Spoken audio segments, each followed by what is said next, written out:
Oh my God, we're live? Is this thing on? Hey, it's Rick Kamla. It's Hall of Famer Steve Alexander. We're the Fantasy NBA today. What's up, everybody? Doc, we're back at it. A new week, dude. Later on in the show, we're going to talk NBA Finals, man. But I see you got they're not the Pacers. They're just the Sirs, right? Yes, sir. Why did it take the Pacers like 70 years to come up with yes, sir? Everything, all the marketing now is yes, sirs, and the sirs. They don't even say Pacers anymore. And like when I lived there, nobody was ever that clever or fun. I think the whole yes, sirs thing is cool. I like it. I've been wearing my yellow Band of Horses shirt with my yes, sirs, old school Pacers hat. I'm very proud of this hat because it's very dirty and worn and probably 25 years old. So it's, has it ever been washed? Has that hat ever been washed? Yeah. I all my hats, about once a year, I throw them all in a washing machine and see what happens. Always roll the dice, putting a hat in the washing machine. You know what I'm saying? Sometimes, a little bit. You gotta. I wash it, but I don't dry it. And I don't. I used to wear hats all the time. I don't know. I just don't wear hats anymore. I don't know. But anyway, I would wash it and then pull it out and let it just air dry, so that the heat of the dryer wouldn't shrink the hat. I don't know. That's what I did. Yeah, I would never dry it because they're already a little tight. Anyway. Exactly, like the new era fitted hats. Yeah, you definitely do not want to dry those. Plus, there's some wool in there and they get a little funky. I definitely would not recommend doing that. As long as the bill is made out of like plastic, you're okay. But every once in a while, you get a cardboard one, and those do not come out of the washing machine very well. They do not. They dilapidate. It's a very good point. A little hat logic for you here. All right, it's your boys Cam and Doc, and we have the man Andre Lemouche behind the scenes, ready to fact check us and steer us and keep us in line. Want to tell you about BetOnline. BetOnline rocks. They're the world's most trusted betting platform and your number one source for all your sports betting action. With baseball season in full swing, we are deep into the NBA and NHL finals. The NHL finals have been fun. It's 1-1 right now. BetOnline has more ways to stay in on the action with the latest odds, news, and scores, even live in-game betting while the games are being played. That did not go well for me last night, but usually I love it. And it's not their fault. It's mine. And actually, Halliburton's eruption in the fourth quarter killed me. We keep the dog days of summer rolling with the largest selection of odds on everything. Updated odds on MLB, UFC, boxing, tennis, NFL futures. Hopefully you all banged on Alcaraz over the weekend. BetOnline remains the best online source for all your sports wagering info. In between games, head on over to the BetOnline casino with all the top Vegas-style games, including poker and a live casino. BetOnline, the game starts here. And if you are watching us live on Twitter, little heads up for you. Not every offseason episode will be available on this episode. Make sure you subscribe to the Fantasy NBA Today podcast feed and catch every episode and stay in the loop. You get that Apple, Spotify, places like that. Blazers and Suns and a little finals ditty from your boys. That's the lay of the land for the show today. So, Doc, let's start with the Trailblazers. I thought it was pretty cool doing my digging on them. They had 7 players average double figures. 7. Okay, that speaks to they got some good talent in Portland, man. Do they have top-end talent? No, they do not, at least not yet. But they do have talent. Fantasy MVP, Doc. I'm going with DeAndre Ayton. That's how I'm starting the show here. DeAndre Ayton. Who's your fantasy MVP for? Wow. Yes, I'm kidding. It's a joke. I'm going to go with who you're probably going to go with, and that is Denny Avdia, my boy. Sing it. Had a big year, 17 points, almost 6 rebounds. Oh, no, he had over 7 rebounds, 4 assists, a steal, a half block. He hit a bunch of threes. And, man, no matter where you drafted him, I don't think it was possible to draft Denny Avdia too early last year. He was a value pick, and the later you got him, the bigger that value was. He was fun. He made it through 72 games. A lot of people going in were like, Doc, you're crazy for thinking Avdia is going to have a big year with Jeremy Grant in front of him, and Scoot Henderson's going to come on this year, and blah, blah, blah. None of that mattered, man. Abdia was the man. Yeah, Doc, he's my fantasy MVP for the Blazers as well. I was joking about Ayton, obviously. Denny Avdia literally won fantasy titles. He did. Josh Giddey did. Dyson Daniels did. I wouldn't say Paolo Banchero won your title for you, or Devin Booker won your title for you, or who's a first-round guy? Trae Young won your title for you. The reason why I say that is because every badass team has a bunch of badasses like that, okay? And you got to get the right group, hopefully hitting guys that are in pop years and all that kind of stuff. But you've got to pull a couple of aces out of your you-know-what. It's our charge as fantasy managers to do that. You've got to find the score off the waiver wire. It's how you win in fantasy football, especially guy gets hurt. You have the most fob. You go get the running back who takes over for the guy with the ACL. Boom. He just starts going off, completely transforms your team from like a 6 seed to like, no, now you're like the best team in the league. You got to do it off the waiver wire. So Denny Avdia, Doc, help me out. Was he drafted last year, Doc? Was he drafted and dropped? I forget, like, I lived the season of Denny. I did not have any shares of Denny, okay? I seem to recall early in the year, you could still go to the waiver wire and get some Denny. Am I wrong about that? You're asking the wrong guy, man. I drafted Denny in almost every league I was in, so I don't know. I feel like he was drafted in every league. Andre, was Denny Avdia drafted in every league, or was he early in the year still pluckable off of waivers? I seem to recall that he was still somewhat gettable on waivers. By the way, he says it's Alcaraz. He said Denny was drafted. I stand corrected. Okay, so I was Americanizing Alcaraz's name, right? I watch a little bit of tennis. I know the kid's a badass, but Alcaraz. Okay, stand corrected. I love getting right on the pronunciations.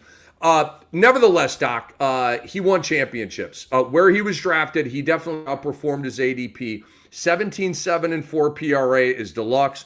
1.5 combined defensive stats works for me, and 1.73s works for me as well. All right, Doc, you let me know if you want me to go first, or I'll tee you up. Players who surprised you on the Blazers last year. Do you want to start here, or do you want me?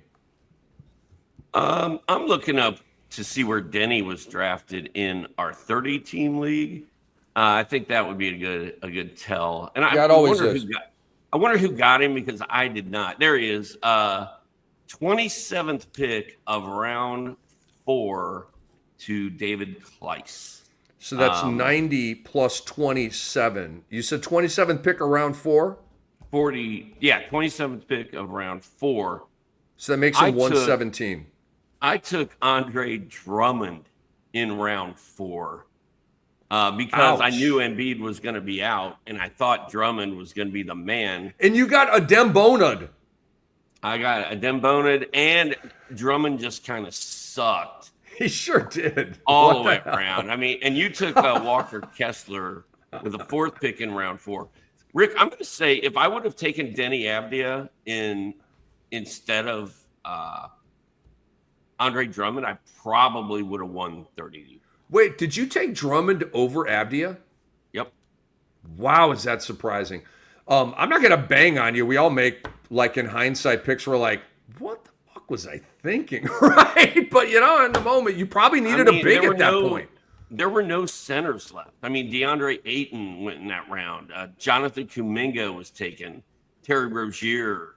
So it was kind of slim pickings, and nobody knew that Avdia was going to be that good. I mean, he went pretty much about where I thought he would, but yeah, that's a rough one. Okay, who surprised me? Was it disappointing or surprise? Surprise. Right? I think we are on surprised right now. I'm going to go ahead and say nobody. No one surprised me. Nobody was a pleasant surprise on the Portland Trailblazers to me, except for Denny Avdia. I mean, Shaedon Sharpe was a little disappointing. Anthony Simons just did what he always does, right? Jeremy Grant, disaster. DeAndre Ayton, 40 games, gross. Scoot Henderson still hasn't taken that next step. And then your boy Tamani Kamara, I'll give it to Tamani. 78 games. One of the guys you mentioned that averaged double digits. And he had 6 boards and a steal and a half per game. So Tamani Kamara was a pleasant surprise. I think he was worth having on your team. He was a fun ride.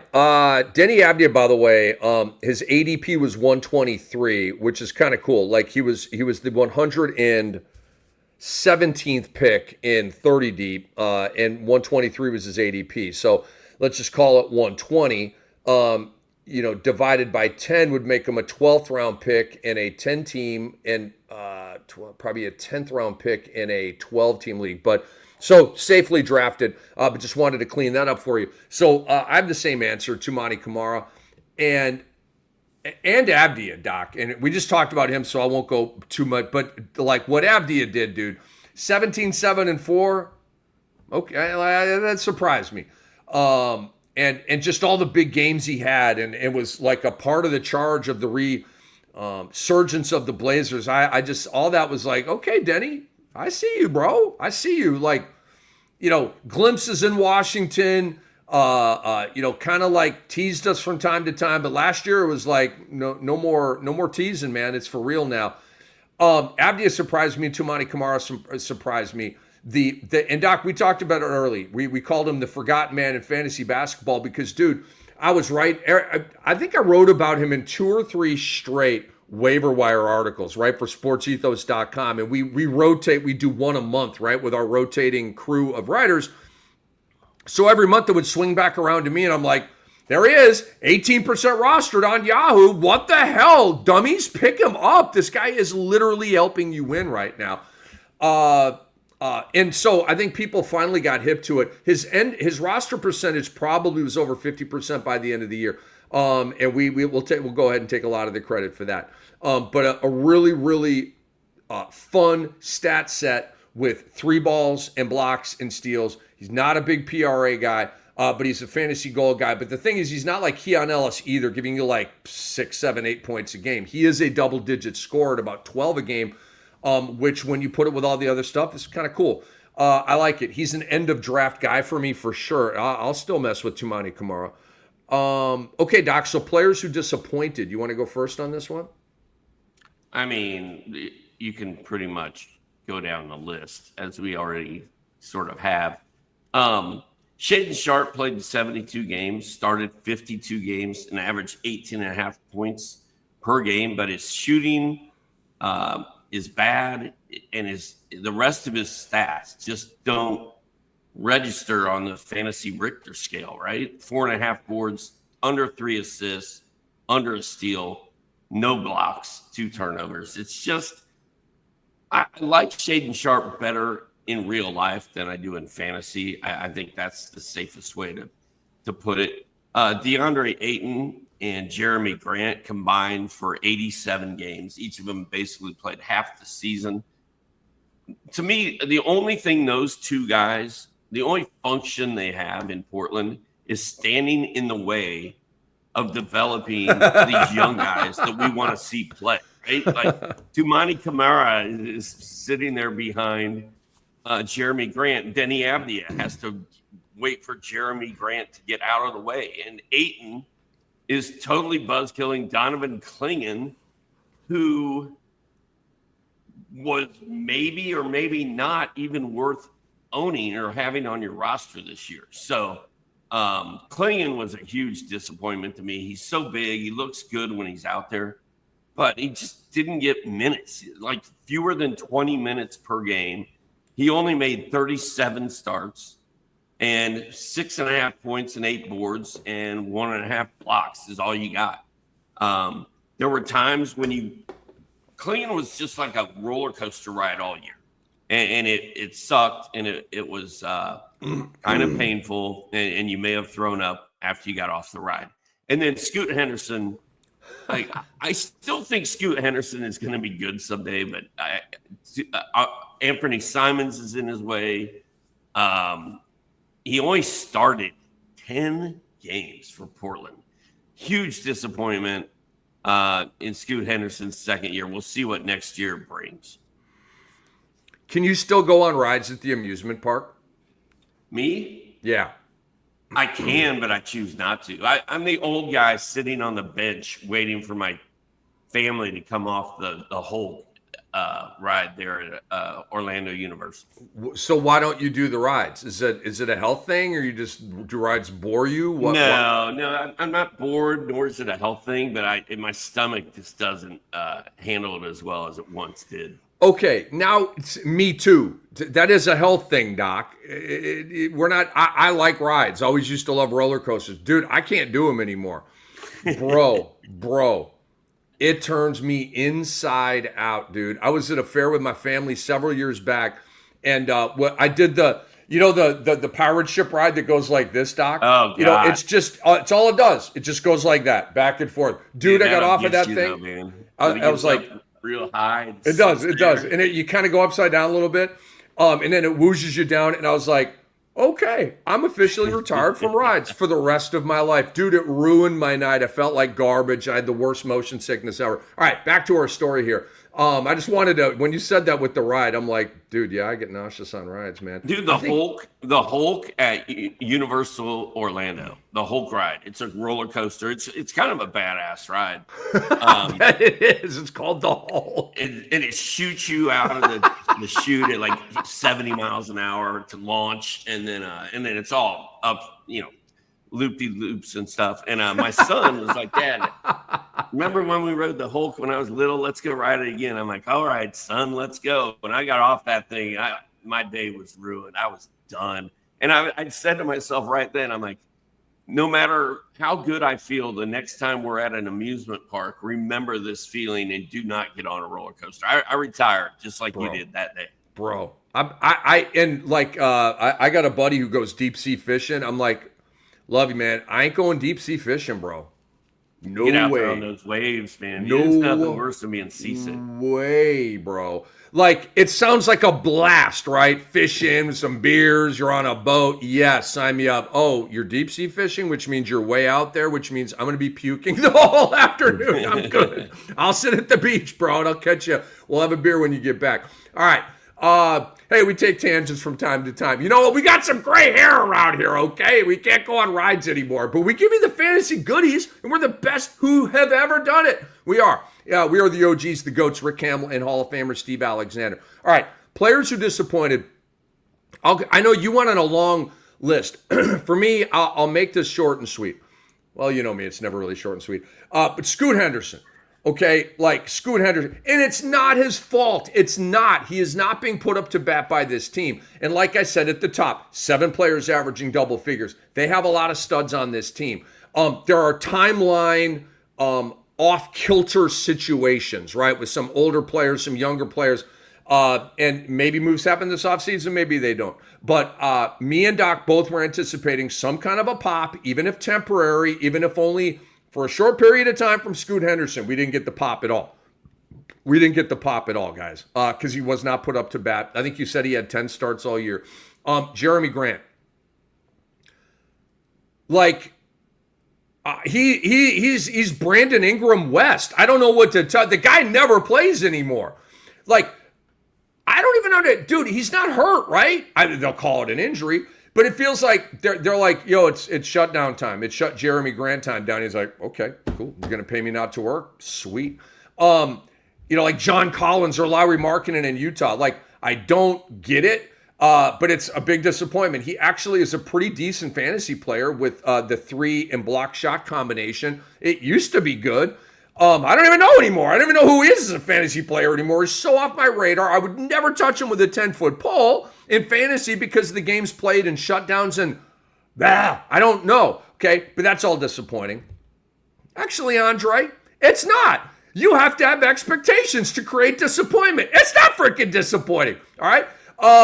School was disappointing. And then in that same bucket I just said, Doc, where you've got to actually have expectations to draw disappointment, I put DeAndre Ayton in that bucket as well. No expectations at all. You were talking last year about his silly season run And I'm like, bro, that's such fool's gold, man. When nobody was watching, he was out there balling like typical DeAndre Ayton, right? Where are you when it matters, bro? Oh, you're in street clothes. Shocking. Or stuck in your damn driveway, right? So you got to have expectations to create disappointment. And I had none of those things for Ayton or Grant. But I will say this. I did not get suckered into DeAndre Ayton. I was shocked that he finished out the season the year before last. Or last Me too. Year. I don't even know. Are we still in the current season? I guess we are. So last year, I was shocked that he played in all those games. I was shocked that he played as well as he played the last 30 games of the season. Like, it was shocking.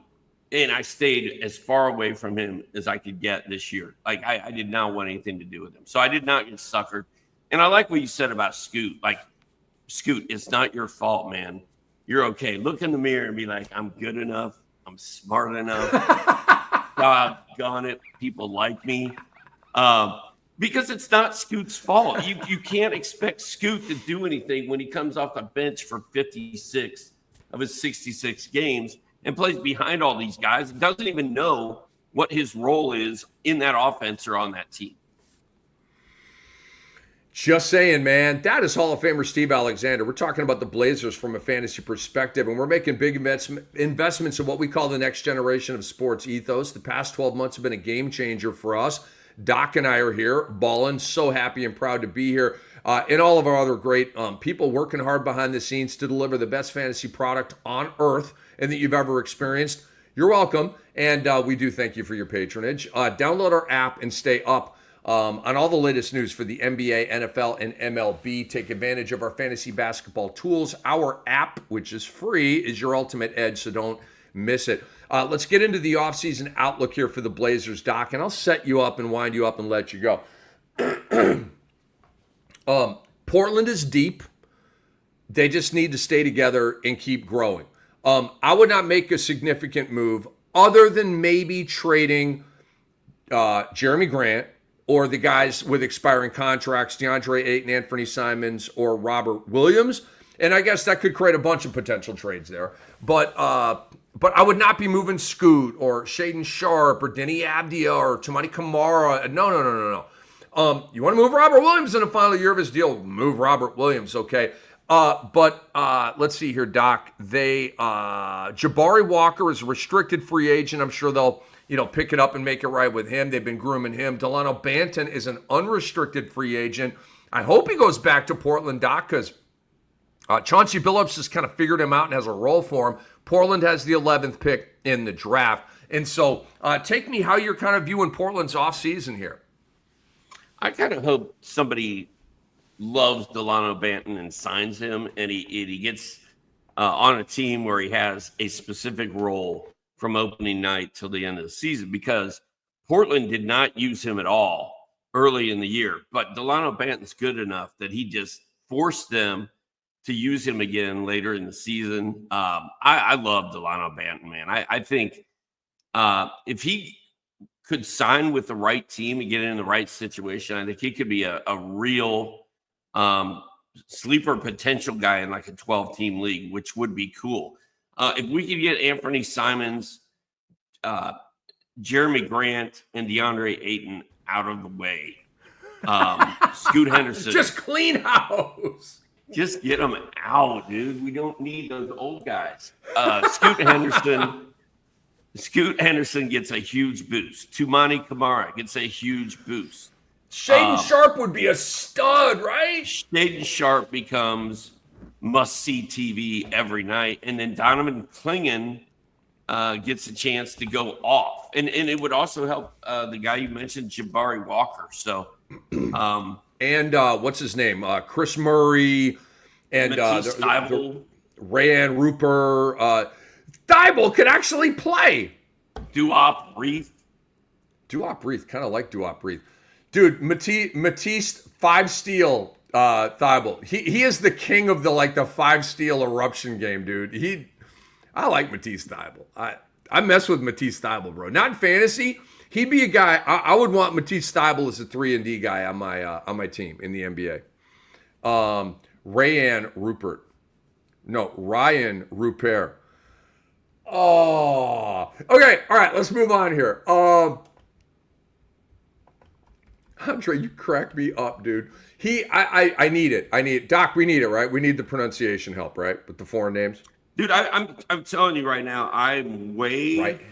after spending a year or however long it's been with Andre, I'm so much better at pronouncing NBA players' names than I once was. Like, I've learned a lot, and not only I know that Brewski is about 1,000 times better. Brewski struggled anyway, and Andre has hooked us up. It's like he's our summer school teacher. I love that we it, learn dude. more from than our actual teachers. Andre's the best. We love him. Okay, players to watch, Doc. I'll start this one off. Donovan Clingan is the player to watch for me. Dude, his fantasy upside is so tantalizing.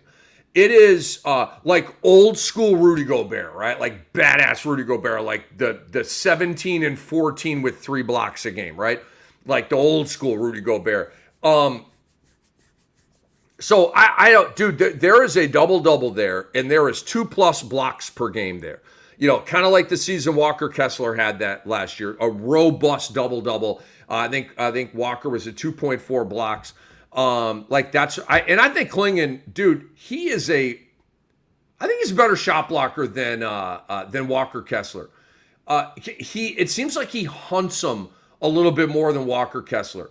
I feel like there's a little bit more aggressiveness and more like give me that. I won 2 chips at UConn. Maybe that kind of wired him up with that championship DNA. By the way, I love Coach Hurley, just screaming at refs and cussing and getting suspended and fined and all this stuff. That guy's awesome. Dude, do you remember when Danny Hurley, when UConn lost in the tournament, he's going through the tunnel and just screaming about the refs and making some, like, they got paid off or something. Like, I don't think that's what he said, but it was something like that. Like, the dude just went ham. It was so politically incorrect, right?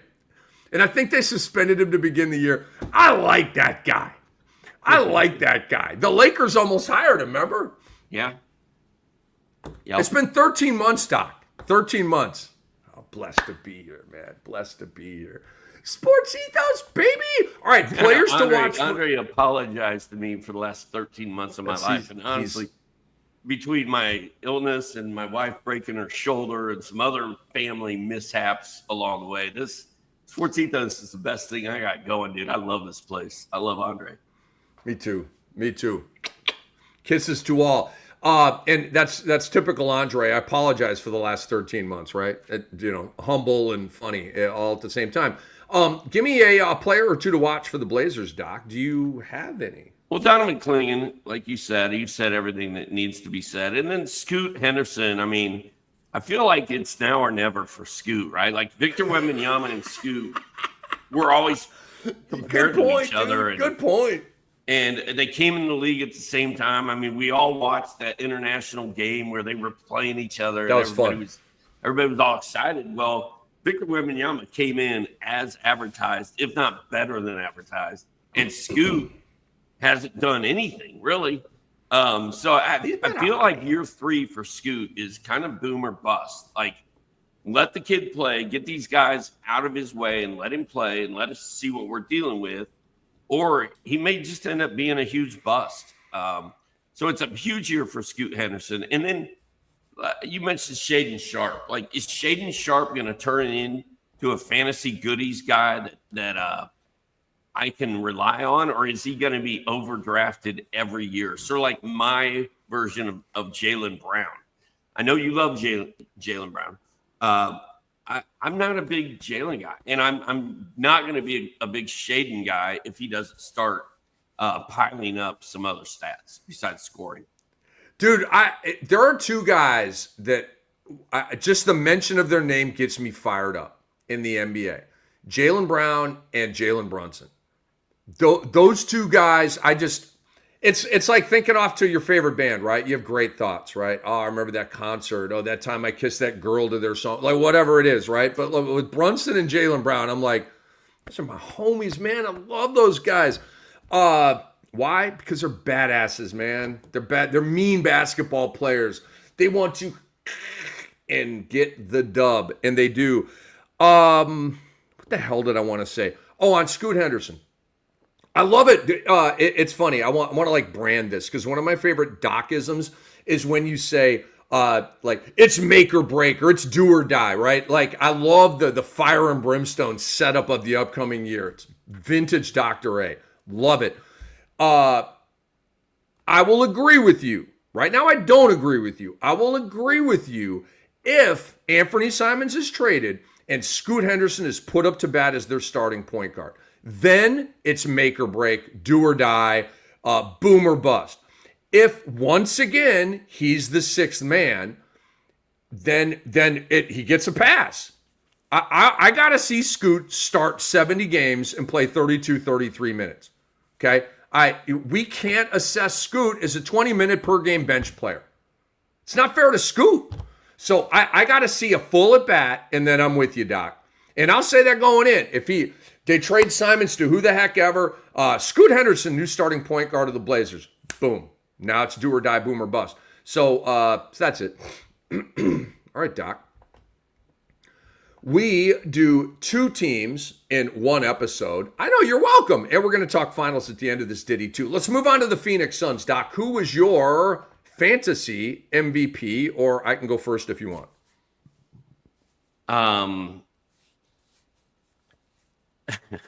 As Bill Murray said right before he sang that song in, oh my gosh, I'm not even going to remember the name of the movie. Terrible. Anyway, this is hard because Kevin Durant, I guess, Devin Booker maybe was the MVP. What a disaster the Phoenix Suns were. The conductor of the train, Coach Bud's still getting paid, yo. Coach Bud. Coach Bud's still getting paid. Drove that train off the tracks and over the bridge into the river. Like, it was just gross. And I saw a list of all the coaches that got fired this year, and they were saying, tough year to be an NBA head coach, a good NBA head coach or something. And I was like, Coach Bud does not belong on that list. Hopefully he's done. Because I'm not. Yes, I'm he not really, does. He's a championship coach, bro. Dude, I am not down with Coach Come Bud. on. He belongs on that list, Doc bro. Rivers, get out of here, bro.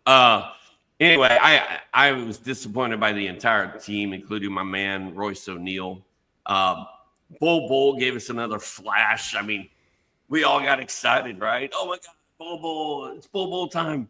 No, it's not. It was. It's not. For a minute, it was. Disaster. Nick Richards, maybe the biggest fantasy bust. He was like, who's going to play center for the Suns? Nick Richards is going to be amazing. Trash. It's because he's a bench player. He was so glad overexposed. I don't live in Phoenix.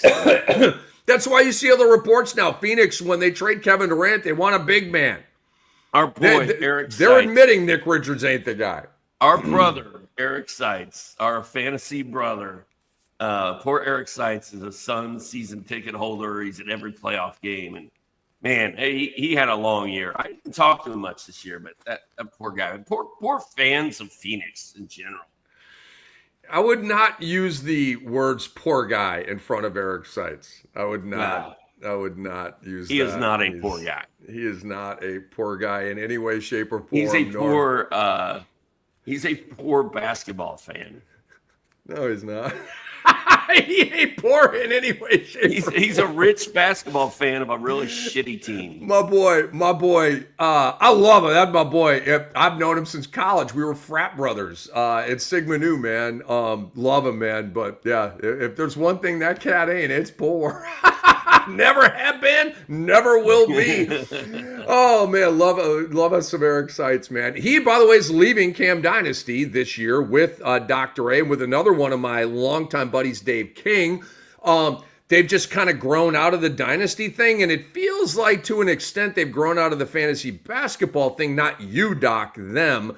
We're in our 50s now, getting close to our 60s, and some dudes change with what they want to do. But they wanted out. Andre is in. David Kleiss is in. And I have a third spot that's still open, and we've got time to fill that. My fantasy MVP is Devin Booker. Doc, I don't know if Devin Booker's like one of your guys. And to call him he's just sensational every year. I love Devin Booker. I do. The PRA, 25-4-7. It's right there with the best in the league. 1.1 defensive stats. He just, right, it sucks. What can I say? He's not a block steal guy at all. And 2.4 threes. And if you are into the percentages, very, very good with the percentages, okay? Not that I care. But he played 75 games on that bum-ass team, bro. He hung in there for 75 games and put up that stat line. I like Devin Booker. There are some who say they have the Mamba mentality, and then they don't back it up. He says he has the Mamba mentality, and he actually does have the freaking Mamba mentality because Devin Booker is an availability guy. So he's my fantasy MVP for Phoenix. Who surprised you on Phoenix last year, Doc? Devin Booker reminds me of Jaylen Brown. And you love both of those guys. Love them both. I don't like the 0.2 blocks and the 0.9 steals. I hear you. He's a hell of a scorer. Who surprised me? Tyus Jones surprised me in how bad his season was. Grayson Allen surprised me at the fact that he did almost nothing after having a big year the year before. That was shocking. No one surprised me positively on that entire team. Bol surprised me, Doc, and I came up with some numbers here. He started 10 games. This was when Bol was a thing. It lasted like that long. It was a minute. It wasn't even a hot minute. It was just a minute. And I could say H-O in a different way, but I don't want to offend anybody. And so I'll just say without the T. Hopefully I created mild amusement out there with that because I don't want to say H-O. We know what that. Anyway, Bol in 10 starts, 12 points, 6 rebounds, 1 assist. All right. 1.3 blocks. All right. 1.7 threes. All right. It was in like 23 minutes or something like that. And then Coach Bud was like, yeah. Come on, right here. You're my assistant coach now. And Coach Bud, I do like Coach Bud. I'm friendly with him from the Atlanta days, so I'm not going to bang on him too much. But Coach Bud, why didn't you play Bol, bro? Why? On a sucky team that needed some sign of life. And you sent him back to the bench. What the hell? So I'll downshift here and kind of blend this, Doc. Players are disappointed. Fell below expectations. You mentioned it, and, I'll kind of look at, is there bounce back potential here? Tyus Jones. The numbers weren't as bad as I thought. Because we talked about this. Like, remember when I said the Suns are a 2 fantasy player team, Durant, Booker, and throw the rest out, right? Tyus was in that group, but he seemed to rally a little bit late in the year, post some better numbers, and he kind of glamorized his overall stat line a little bit. It's not great, but it's not the worst season-long stat line of all time. But bottom line, Doc, it was way less than I thought he was going to do because of all the talk about him going to Phoenix on a veteran minimum deal to start, and he did start, and then Coach Bud lost his mind with that. Starting Gillespie, what is wrong with you? Coach Bud had the second worst rotations in the league last year outside of Steve Kerr. He was second worst. And then you mentioned it, Grayson Allen. I wasn't expecting a Will Chamberlain season from Grayson Allen, Doc, but you know what? I was expecting more than what we got from Grayson Allen. So he was disappointing in that way. At the beginning of this segment, I was trying to reference a movie and a song, and I totally forgot both of them halfway to the dance. But the movie is Lost in Translation, and there's a scene in it where Bill Murray sings karaoke, and the song he was singing is More Than This. It was sort of like when he and Scarlett Johansson connected and fell in love.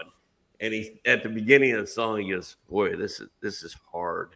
And that's how talking about the Suns is. It's very hard.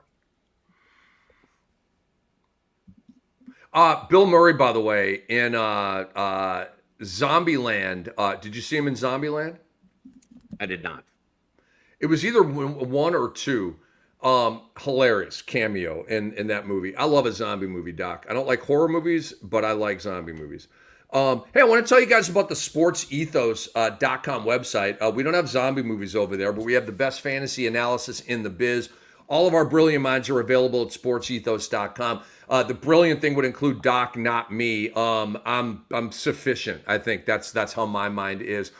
Just merely sufficient. But we pride ourselves on being competitive, taking no shortcuts, and delivering the best fantasy analysis in the game. Our drive is simple: to be the best, to win, and to help you win with us. Okay, we do this together. Please subscribe. The prices are as low as they're going to be. Go to sportsethos.com, investigate, and subscribe to all the sports. Get the FantasyPass, whatever you want to do. But you can get a grandfather program set up where your subscription price stays flat and it won't go up as we keep adding to the platform. So check it out, sportsethos.com. Off-season outlook, Doc, for the Phoenix Suns. And this is going to get spicy. Everybody on earth knows that priority number one, after hiring their coach, who I don't know much about, and he's an assistant that they're trying to move, Jordan Ott. Wish him luck. I don't have a lot of goodies on Jordan Ott. He's an assistant who's being ascended to head coach. Frankly, most times I would say this doesn't work. Then it does work. But do any coaching hires ever really work? They all get fired eventually, okay? Every single one of them get. Who retires as a head coach in the NBA? Pop? That's about it. Everybody else gets whacked. The Suns have several free agents: Damian Lee, Mason Plumlee, Bismack Biyombo, although, did he finish the year there? I can't remember. Drew Eubanks. Wait, he finished the year in LA. See, I asked AI this, and this is what AI said. And then, but it says that AI is experimental, so they do disclaim it. But I know Eubanks ended the year with the Clippers. But Royce O'Neal and Tyus Jones. Wait a minute, Royce O'Neal's not a damn free agent. He just signed a long-term deal. All right, so AI just completely screwed me over right there. So let me go to my depth chart here, Doc. And the free agents are Plumlee, Bull. See, AI didn't even have Bull. Tyus Jones is a free agent. Gillespie's on a two-way, so maybe, probably, kind of, sort of a free agent, and that's it. And then, Doc, in terms of the draft, they go 29th. They had the 10th pick, which could have helped them, but now that goes to Houston from some dumbass trade that they made. So kind of how are you viewing Phoenix's offseason? Let me ask you this. Where do you want Kevin Durant to end up, bro? I want Kevin Durant to end up not on a team that I enjoy watching, because I think he ruins whatever he touches right now. Oh, wow. So I don't want him in Atlanta. I don't want him in San Antonio. I certainly don't want him. I'm not a KD. KD's 40, dude. He's old. I don't know how old he is. Is he 40? He turns 37 in September. So he's old. I don't know. I'd love to see him go to Philadelphia. That would be a good spot. Maybe another run in Brooklyn. Sure, why not? Because you don't like Philly, so you want Kevin Durant to go to Philly. Maybe he can stay in Phoenix. I don't know. Where do you want to see Kevin Durant go? Where do I want him to go? I don't know. Where do I think he's going to go? I guess is more important. I think he's going to the Spurs, dude. There's intel about it. That's what I've heard. Yeah, the report that his camp and blah, blah, blah, blah, blah. So there's already like some intel about it. And, I mean, dude, San Antonio literally stole De'Aaron Fox. They stole that dude, man. To not have to give up Vassell or Castle in that move. And so, and there's also a report that Phoenix has lowered their asking price, so San Antonio is probably going to get him on the relative cheap here. I don't know. I could see Sohan going to Phoenix. Would they trade Vassell? I don't think they would trade Vassell. I don't think they would do that. But they got other younger. I don't know who else. Keldon Johnson would probably go. Sohan, Keldon, Picks. Maybe Malachi Branham, maybe a Blake Wesley, throw them in there. But yeah, Sohan and Keldon and some picks. And frankly, dude, I think that's fair. Durant is a half the season player at this point, dude.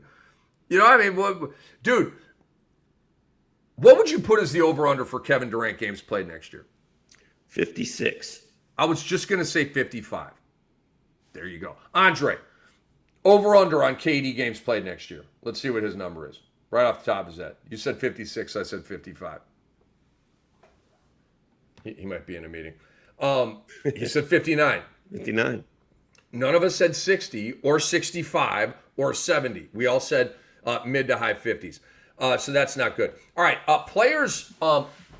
So Doc, I think San Antonio is going to be his destination. I actually kind of sort of think that Giannis is going to be a Knick somehow, some way. But that may change. But I see Kevin Durant. And you know what, Doc? I'm happy that we're not hearing the Houston stuff, right? I've been saying I don't want Houston to ruin their perfectly built young team and go get Kevin Durant. Don't take a shortcut right now. Stay Route 66, right? Stay in the fast lane on Route 66. Just keep driving, dude. You don't have to get off. Just keep driving. Don't stop and pick up Kevin Durant. So Andre's writing Devin Vassell, Harrison Barnes, Jeremy Sohan, number 14 pick, 2027 first rounder, 2029 first round pick, potential package for KD. I'm not giving up Vassell, man. I'll give you Keldon. I'll give you Harry B. I'll give you Sohan. I'll give you the picks. I'll tell you what. I'll throw on another pick to not have to give up Devin Vassell. That's how I'll attack that objection in the boardroom. Yeah, we need more than. Cool. I'll give you a pick in 2030. How about put that in your pipe and frickin' smoke it? And they probably will because, Doc, you know the Phoenix is basically out of draft picks, right, from all the trades they've made. So, boom. There you go. I'll take a bow from my seat. As bad of a season as they had, and the fact that they only have the 29th draft pick, that is a gut punch, dude. They are going nowhere, man. And agreed. I do not want to see Giannis or KD go to Houston, man. I want Houston to leave it intact, work with what you got, and pull an OKC in 2 years. I would understand the pursuit of Giannis if I were Houston. To me, that's not a shortcut. To me, that is going for it. Kevin Durant's a shortcut. Because Giannis is like 29 or something like that, so you've still got 5, 6, 7 prime years left of Giannis, and he's an availability guy, and he's Hulk smash, okay? The guy like really wants to win. And Andre's bringing up a good point. The Vassell thing may be a little bit less secure with San Antonio because, Doc, we know that they have the second overall pick. And so they're going to get a stud. Dylan Harper or Ace Bailey, you're going to get another, like if Cooper Flagg was not in this draft, but they would be vying for the first overall pick in the draft. That's the level of prospect that the San Antonio Spurs are going to get. And these Rutgers kids coming out are big time. Players that I'm going to be watching, Doc, for the Suns. It's 2. Ryan Dunn, who had some nice fantasy moments as a rookie. And they played him, they started him, they played him a lot of minutes. I think he's going to become a foundational guy for this team, a 30-minute per game guy. I think all the stats are going to rise. It's just why? Because it always happens that way from a first to second year player. Everything gets better, especially if minutes and role increase. So who are you watching for, as we head into next season on Phoenix? Well, I think Ryan Dunn is a really good answer because he surprisingly started a ton of games for them last year. And he was never really great, but he was fun. He was kind of fun. I think Ryan Dunn could take a big step this year. And I'm curious to see, I don't remember if you said Grayson Allen was coming back or not, but I'm curious to see if Grayson Allen can be better than he was this past season, because the year before that, he was a very, very pleasant surprise. And I think we all, most of us, enjoyed the Grayson Allen experience the year before that. And also, I just tell everybody, we had a bit of a tornado deal come through town on Saturday night. So I don't have internet at the house. I'm at my wife's office, which is why it looks like I'm sitting in the dark, even though this is a pretty well-lit room. Let's lastly here talk about Bradley Beal. I saw a report on Twitter, and I thought it was from NBA Centel, and it actually was like Legion Hoops or one of those things. or NBA Central. It said basically the Phoenix Suns don't want Bradley Beal back next year, and I started laughing. Like you Like can I want just did. you can want that all you want. I want to win the lottery. I want a $300 million boat. Okay, I want an oceanfront property. I want a lot of damn things, Doc. You Right? want that Eric Sites money, bro. I want that East Sites money, yo. You know what I'm saying? But like, we want a lot of course, Phoenix wants him off the team. Good luck with that, okay? Nobody's trading for him. He has a no trade clause to buzzkill you anyway. And oh, by the way, let me let me get Beal's money here. Bradley Beal, where are you at? Oh my God. Oh, it's so bad, Doc. It's so bad. Dude, he has 2 years left. Not 1 year left. The never-ending max contract. Bradley Beal, never-ending max contract. Dude, 20 years from now, this guy's going to be making $50 million a year on a max fucking deal. Unreal. He's going to make $53 million next year. And then he has a player option for $57 million, Doc, that he's damn sure going to pick up. The Suns owe Bradley half a season Beal. Pardon me. The Suns owe Bradley a third of a season Beal, $110 million over the next 2 years. You know, I wasn't even down. I didn't like Bradley Beal when he was playing and playing well in Washington. Like, you know, he was going like 12, 13, 14, 15 in fantasy drafts. I never drafted Bradley Beal, man. I feel like he's been playing on one leg for 10 years. That is a handcuffing, disastrous situation in Phoenix. And they traded for it. These dumbasses, Matt Ishbia, actually thought, dude, I went off on NBA radio, Sirius XM, when the trade happened. I'm like, because I was on to Bradley Beal. I'm like, guys, this dude is soft. He doesn't play through injuries. He's overrated. And by the way, he's not a point guard, what they need, or a defender, what they need. He's more scoring with Booker and Durant. You dummies. And of course, it blew up in their face. And you look at it, they actually gave up a pretty decent freaking amount of draft pick capital to get him. So anyway, theoretically, with Kevin Durant going out and the team kind of entering rebuilding mode a little bit, theoretically, Bradley Beal, we should be high on him, Doc, okay? Because Devin Booker, think about it. He's going to shoot from about 25 to about 28 PPG next year, right, with no Durant. I think Booker's going to be one, threatened to lead the league in scoring. I'm going to be super high on Booker next year. And then Bradley Beal should be able to score like 22 a game, in theory, okay? And he actually might average 22 a game, but he's going to play 37 games. Okay, so no, I'm not fired up about that at all. Somebody else will overdraft Beal, and I will laugh at them during the draft when he's off the board in like the fourth round and be like, what a horseshit pick that is. Does this guy have any idea that Bradley Beal is going to be on his IL spot all year long? All right, Doc, I want to get you gloating a little bit about your Pacers, your Sirs. I know that, they took an L by 16 in game 2, but frankly, dude, I thought that was going to be, I'll be honest with you, man. I thought it was going to be a 25 or 27 point just massacre. I thought it was going to be one of those games, right? In Indiana, they just kept fighting, and Nesmith kept making shots, and Hallie had a little eruption in the fourth quarter. They even fought hard in game 2, I thought. That wasn't quite a moral victory, but they didn't just take their 30-point L and went home, dude. They did fight in that game, and I liked it. So talk to me, man. Well, we haven't talked since game 1. I don't believe. Game 1 was crazy, right? Like the Pacers led 0.3 seconds of that game on a Halliburton midi, and it was incredible, and it shocked the world. I thought game 2, Oklahoma City was just going to run them out of the gym, like revenge game type stuff, but Pacers just kept hanging around. Now they go back to Indiana. And that's going to be interesting. I have a feeling they're going to split 1-1 back in Indiana as well, which would send them back to Oklahoma City at 2-2. I picked the Pacers in 7 games in this series. No, I had 2 picks. I made 2 bets. It was Oklahoma City wins 4-2, or the Pacers win it in 7. I think both of those scenarios are still in play.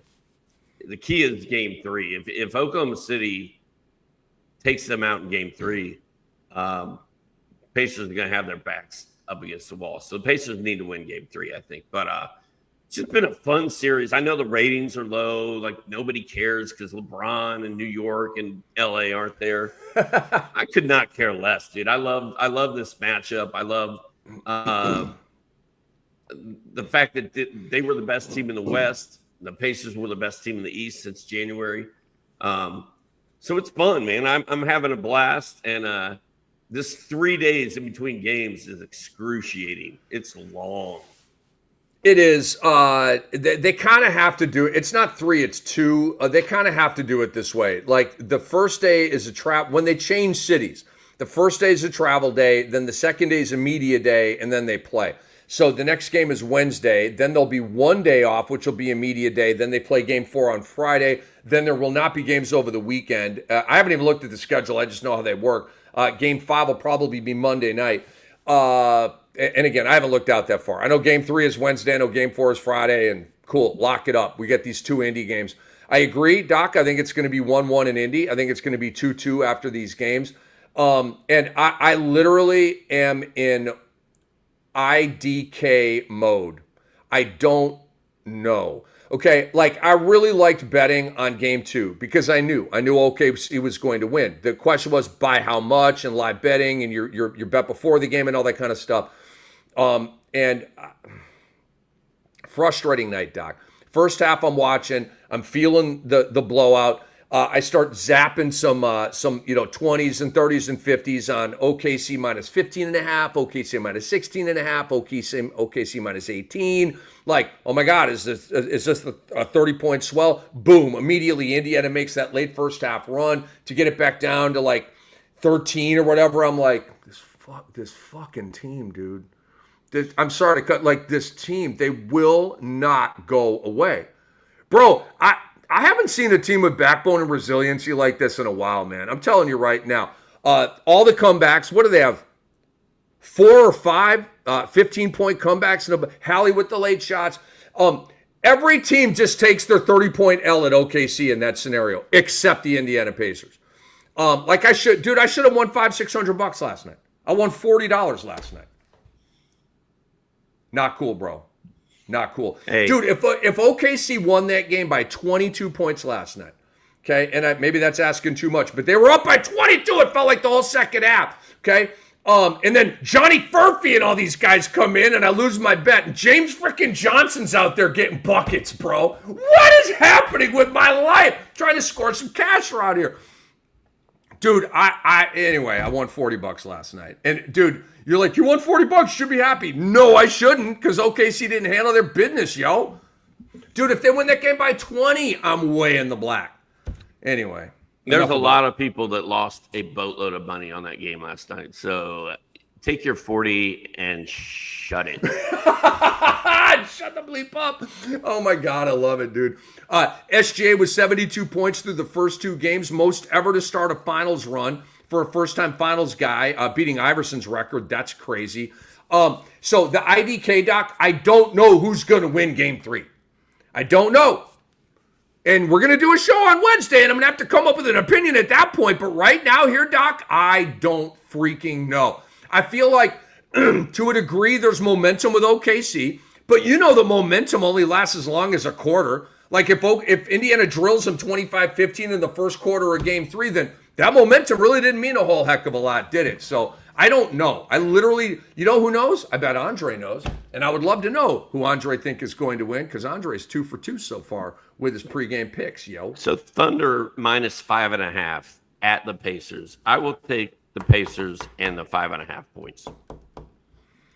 Right now, gun to my head, that's the wager I'm playing as well. I need to think about it more. Because I need to figure out if that evokes a whoa, and when it evokes a whoa, I go with the whoa. Like, is 5.5 like, what the? How is it that high? So I got to do some thinking. We'll hit you with an episode on Wednesday with that. But we're done for now, folks. For Dr. A, for Andre Lemouche, I'm Rick Kamla. Thank you so much for joining us here on the Fantasy NBA today. Please, sportsethos.com, subscribe to our work, download our app, Sports Ethos, at your favorite app store. And this episode was brought to you by Bet Online. See you soon. See you tomorrow.